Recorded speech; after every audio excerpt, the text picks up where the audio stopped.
Bismillahirrahmanirrahim. Assalamualaikum warahmatullahi wabarakatuh. Sahabat Parsa Khalifah rahimakumullah. Semoga kita semua dalam keadaan sehat walafiat dan selalu dalam lindungan Allah Subhanahu wa taala. Sejarah Yahudi dalam Islam. Islam sebagai agama yang diridhoi Allah Subhanahu wa taala, diakui sebagai agama tunggal yang diterima olehnya. Meskipun ada berbagai agama dan kepercayaan yang ada saat ini, Islam tidak melemahkan kekuatan agama Yahudi. Dalam Al-Quran, Yahudi dianggap sebagai agama yang paling tersesat, dan Allah menjelaskan kekurangan dan kesalahan mereka dalam beberapa ayat sebagai berikut. Kamu akan menemukan orang-orang Yahudi dan orang-orang musyrik sebagai musuh yang paling keras terhadap orang-orang yang beriman. Quran Surat Al-Ma'idah ayat 82. Bangsa Yahudi ini terkenal sebagai bangsa yang sombong dan bebal, bangsa yang mau enaknya saja. Terlihat dalam kisah Nabi Musa dan Bani Israel dalam perjalanan mereka menuju Baitul Maqdis setelah Allah selamatkan dari kejaran Fir'aun. Itu semua difirmankan Allah Subhanahu wa taala di dalam Al-Qur'an. Mereka juga adalah bangsa yang paling banyak membunuh nabi yang diutus Allah. Sahabat, kisah Nabi Musa dan Bani Israel dapat ditonton videonya pada channel ini dengan judul Kisah Nabi Musa Lengkap dari Lahir. Kami berikan juga tautannya pada pojok kanan atas. Dan pada video kali ini, kita akan membahas sejarah bangsa Yahudi. Mari kita simak bersama.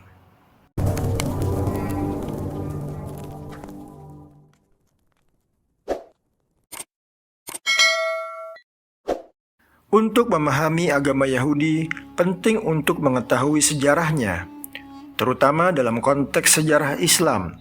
Mari kita simak penjelasan mengenai sejarah Yahudi dalam Islam.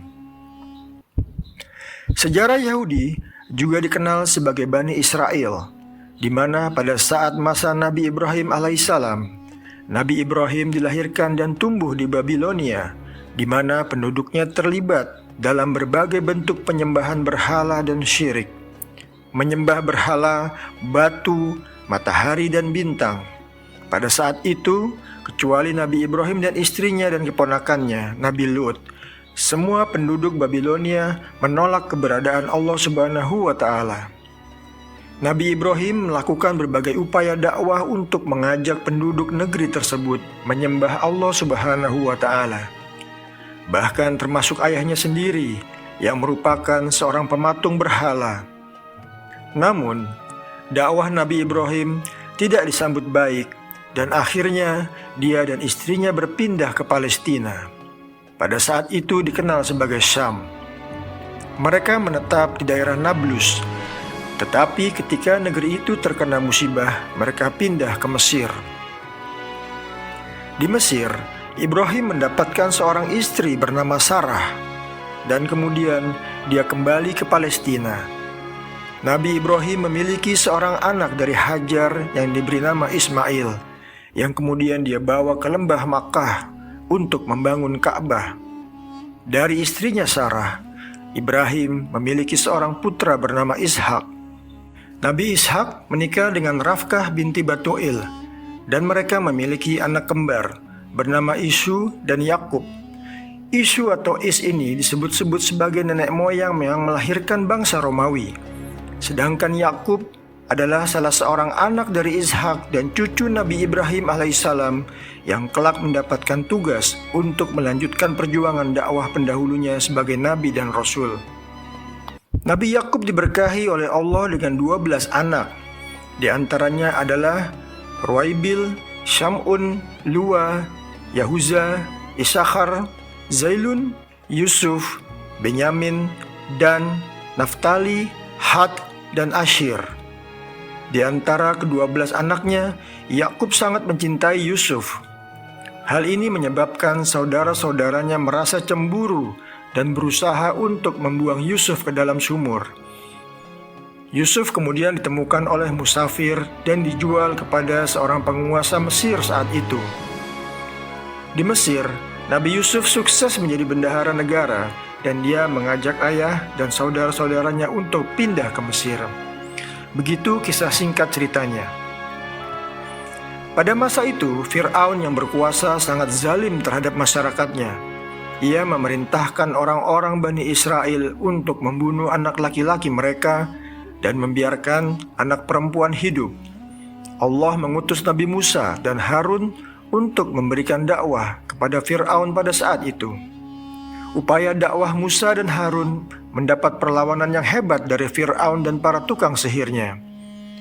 Akibatnya, Musa dan pengikutnya melarikan diri hingga ke Laut Merah, dan Musa membelah laut tersebut sehingga Fir'aun dan pasukannya tenggelam. Setelah itu, Nabi Musa dan pengikutnya pergi menuju Baitul Maqdis atau Palestina. Namun, Musa bertemu dengan suku-suku yang sangat kuat seperti keturunan Al-Haisaniyin, Al-Fazariyin, dan Al-Kan'aniyin, dan lain-lain. Ia memerintahkan pengikutnya untuk memerangi mereka. Tetapi pengikut Musa menolak untuk mengikutinya. Allah menyesatkan mereka selama 40 tahun. Selama 40 tahun tersebut, Nabi Musa dan Harun meninggal dunia, dan kepemimpinan Bani Israel dipegang oleh Yusha bin Nun yang kemudian berhasil menaklukkan Baitul Maqdis. Masa Nabi Daud dan Sulaiman alaihissalam.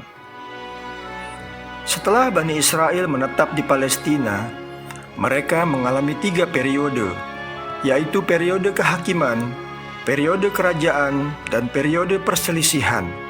Pada periode kehakiman, seorang hakim menentukan segala keputusan yang berlaku bagi kaum tersebut.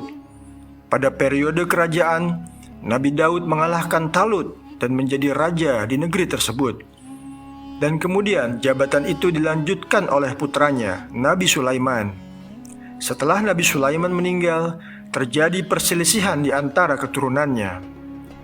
Rahbi'an bin Sulaiman berseteru dengan Yarbi'an bin Nabat. Rahbi'an keturunan Yahuza serta Benyamin yang merupakan putra Nabi Yakub mendirikan negara bernama Negara Yahuza dengan ibu kota di Baitul Maqdis. Penduduk negara itu adalah keturunan Daud dan Sulaiman.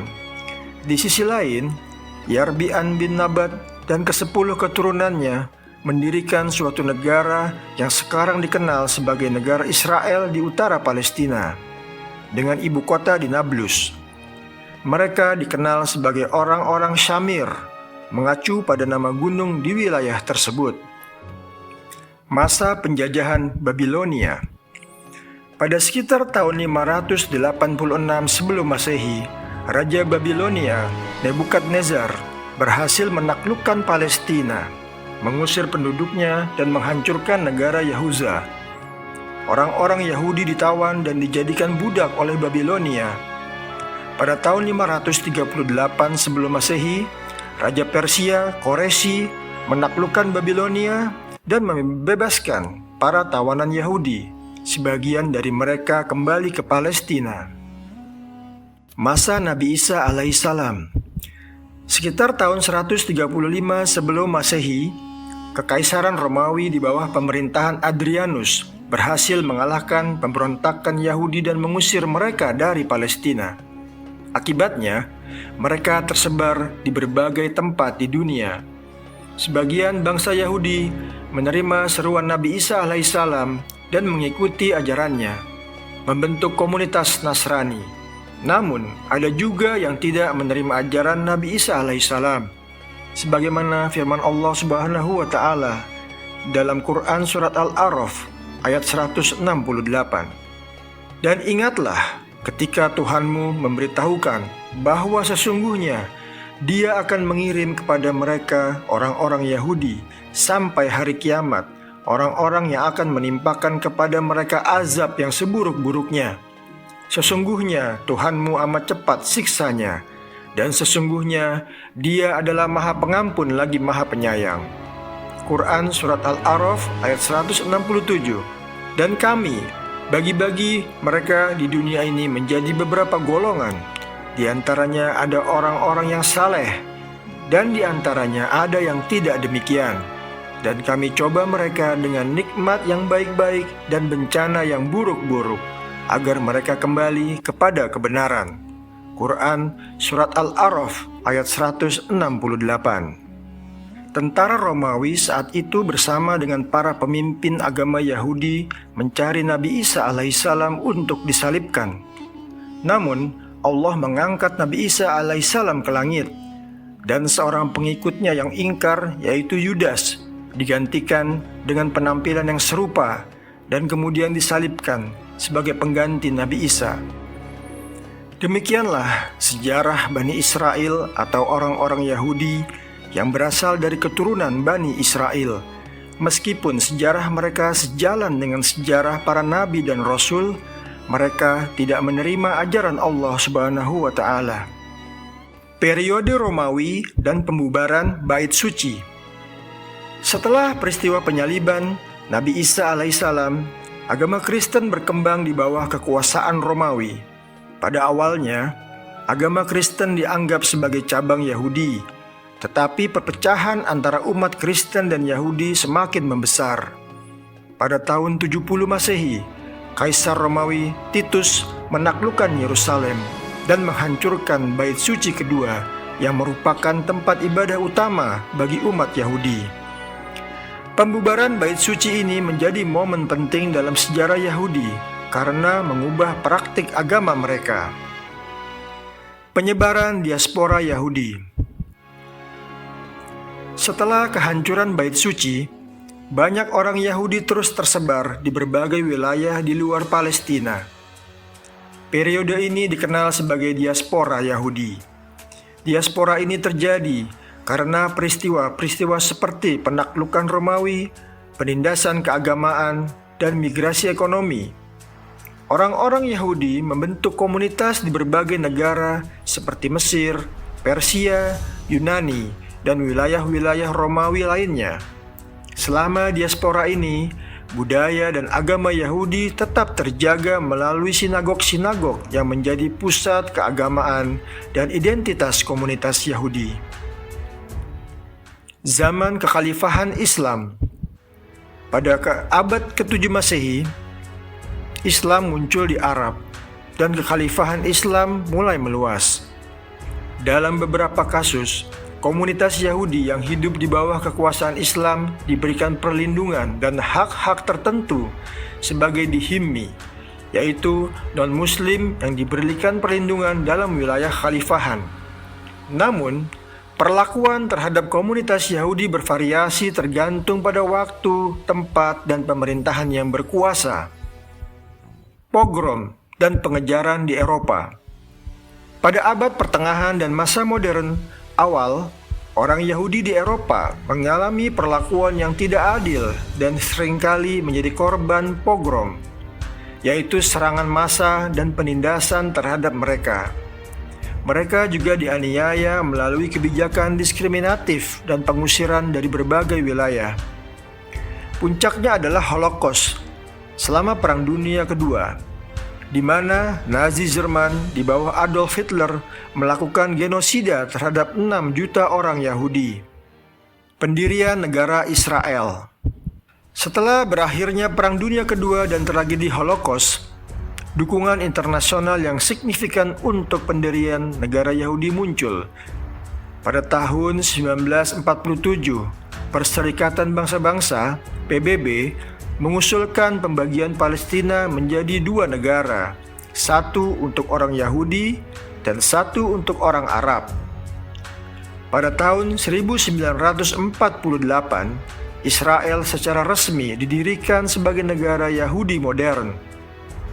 Pendirian Israel menyebabkan konflik dengan negara-negara Arab sekitarnya, dan konflik tersebut masih berlanjut hingga saat ini. Ini adalah gambaran umum dari sejarah orang Yahudi setelah masa Nabi Isa alaihissalam. Sejarah mereka mencakup periode-periode yang beragam, termasuk masa pembubaran Bait Suci, diaspora, pengaruh Islam, perlakuan tidak adil di Eropa, dan pendirian negara Israel. Sahabat Parsa Khalifah, untuk menonton cerita dan kisah menarik lainnya, silahkan subscribe channel kami like dan share bila kalian suka dengan video-video tersebut. Semoga bisa menjadi amal jariah untuk menambah pahala dan sekaligus melakukan syiar Islam. Terima kasih. Jazakumullah khairan katsiran. Wassalamualaikum warahmatullahi wabarakatuh.